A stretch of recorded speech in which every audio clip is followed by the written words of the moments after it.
Hi, Capricorn.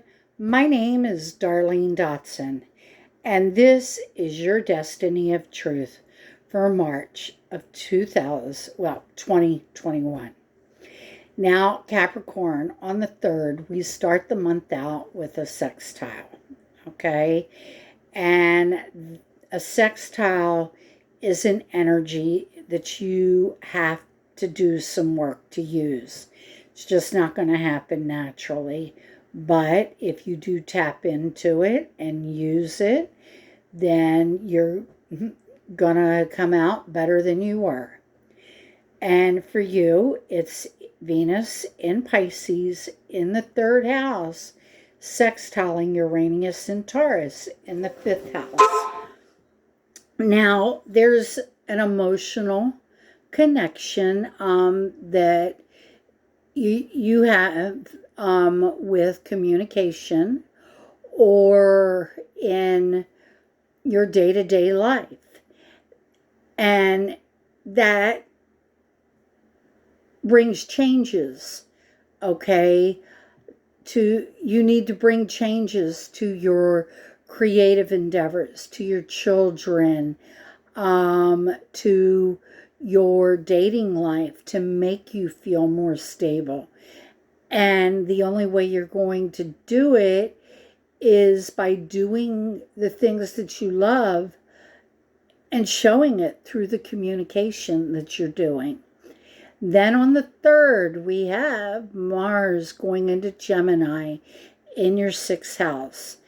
And, you got a couple options going on here on your direction as far as your work life. Or it could be your physical health, you want to change that too. Now, on the 4th, we have Mercury and Aquarius conjunct Jupiter in Aquarius in your 2nd house. And you are expanding your communications in order to change that financial picture, to show people what your true values are and the things that you do value. Then on the 10th, you're shining your light, okay? Because the sun's in Pisces and Neptune in Pisces. So you were shining your light emotionally, and I think that would have to be you're communicating creatively, okay? And you're shining your light doing that. I mean, we're always at our best when we're creating and shining, okay? Now, another way it could be is that you might be emotionally focused on someone who has been lying to you in a communications project. Okay, then on the 13th, we have Venus in Pisces, and that's also conjunct Neptune in Pisces in the 3rd. And you are focused, on those that you love, or you're focused on making money in a way that you are being creative and you're communicating this. And that's always a good way to use the energy. Or you could be focused on someone that you love over an addiction and you're communicating these issues, okay? But you definitely, if someone around you is lying, you are going to be communicating with them and pretty much putting them in check. Because Neptune can be the highest vibration or it can be the lowest of low. It depends how you use it. If you want to use it in a high, a way to manifest it in your highest vibration, then create something, because Pisces and Neptune loves to create, okay, and communicate what you're creating. But if there is a lower vibration showing up, it could be a drug addiction, some type of substance abuse. It could be alcoholism, okay, or lies or manipulations. That's a lower vibration of Neptune. And, it because of it, it could be either affecting your money, okay, or your love. Now, also on the 13th, we have a new moon in Pisces in the third house, okay, and you have a new beginning in communications emotionally. And that's always a new beginning, is always a good thing. Then on the 15th, we have Mercury entering Pisces in the third house. Now, Mercury is communication. So you are, and it's also entering the third house. So you are going to be communicating creatively and emotionally, okay, on the 15th and over the next 30 days. Then on the 16th, we have the sun in Pisces in the third house, sextiling Pluto in Capricorn in the first house. And you're shining your light on your creative potential and you're communicating it. And because of this, you are transforming who you are, okay? You are showing your strength, okay, by what you're communicating and how you're communicating. And then on the 18th, we have got Venus in Pisces sextiling Pluto in Capricorn in the first. And here again, you are communicating emotionally with those that you love or in a creative project that you love. And it's sextiling Pluto. And because of that, you are getting rid of the things that no longer work in your life by communicating emotionally with those that you love or communicating your creative abilities emotionally. Then on the 20th, we have spring equinox. The sun enters Aries in the fourth house. And pretty much you are going to be shining your light on your home and family and fourth house matters. Okay? You want a stable home life. So you are shining the light there. And then on the 21st, we've got Venus in Aries, okay, entering Aries. And that's also the fourth house.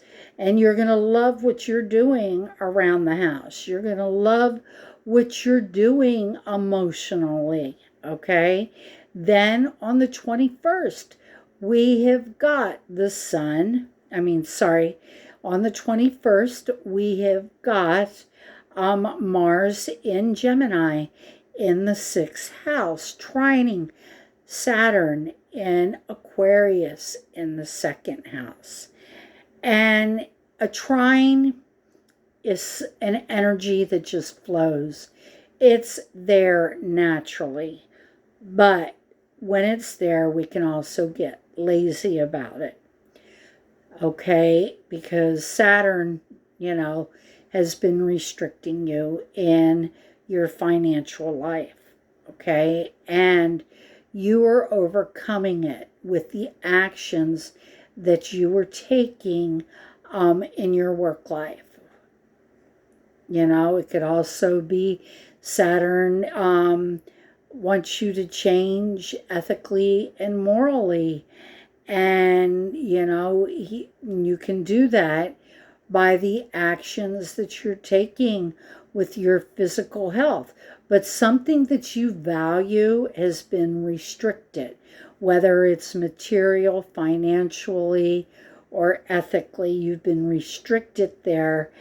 And he's doing that because he wants you to take action to make a change, okay, in your work life or in your physical health or with a pet. Something's, being restricted there. Now, on the 23rd, we have got Mercury and Pisces in the 3rd house, squaring Mars in Gemini in the 6th house. And here what you're saying and your thoughts are not matching up with your actions, okay?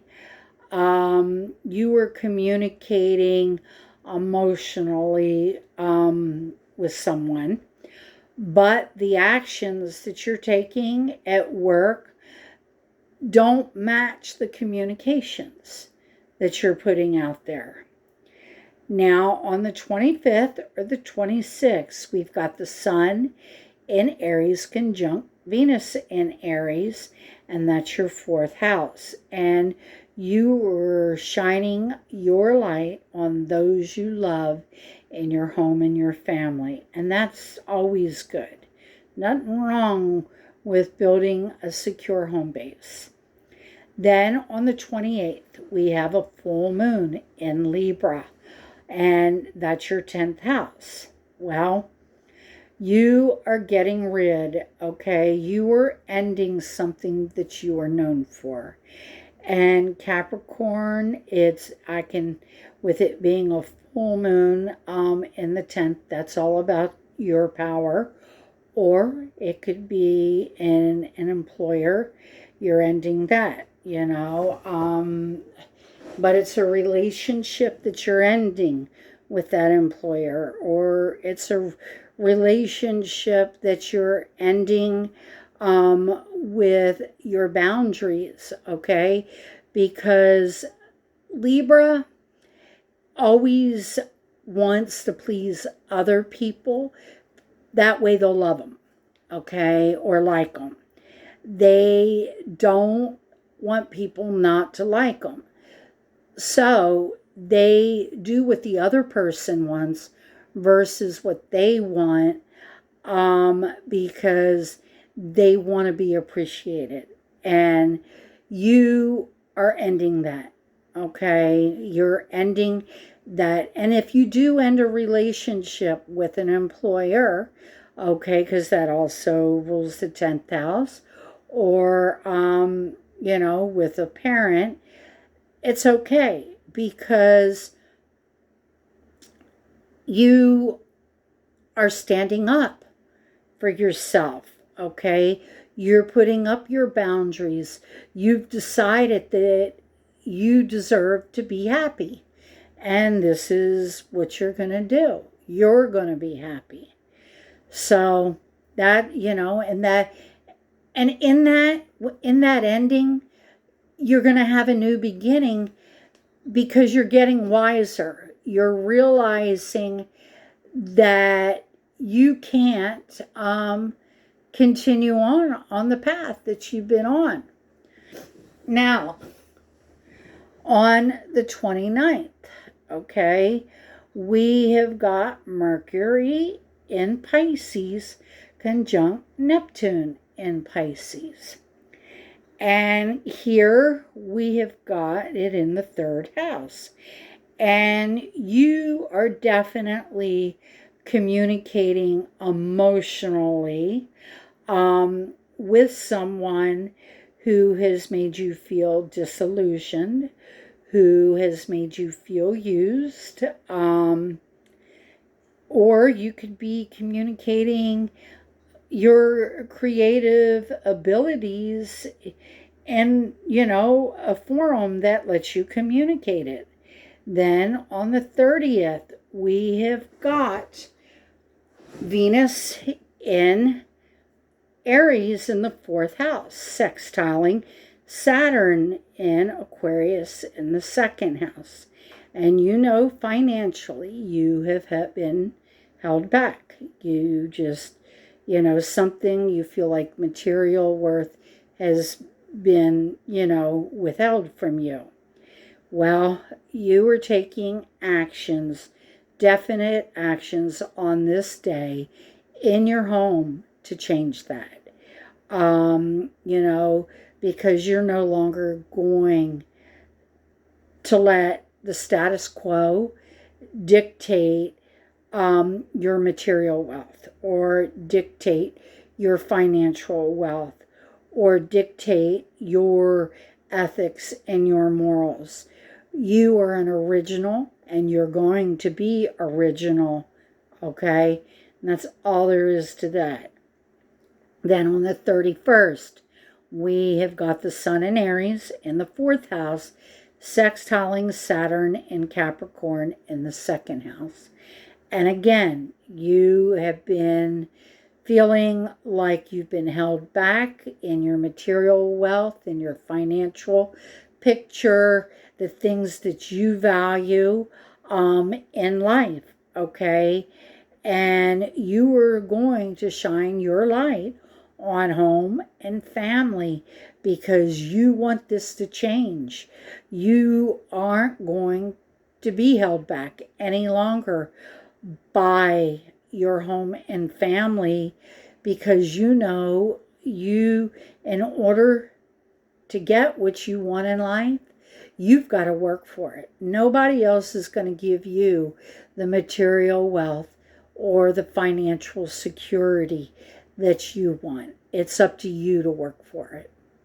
So, all right, Capricorn, that is your astrological picture. And if I could say one thing about you, is get clear about what you want financially. Get clear about what you want materially, because it's time for that transformation, and it's time for you to communicate that transformation and take the steps that you need to take, and creatively, and stop letting others leave you disillusioned, because they're always going to leave you disillusioned. You've got to put your faith in you. That's who you got to believe in, Capricorn. So now let's use the tarot. We're using the cat tarot.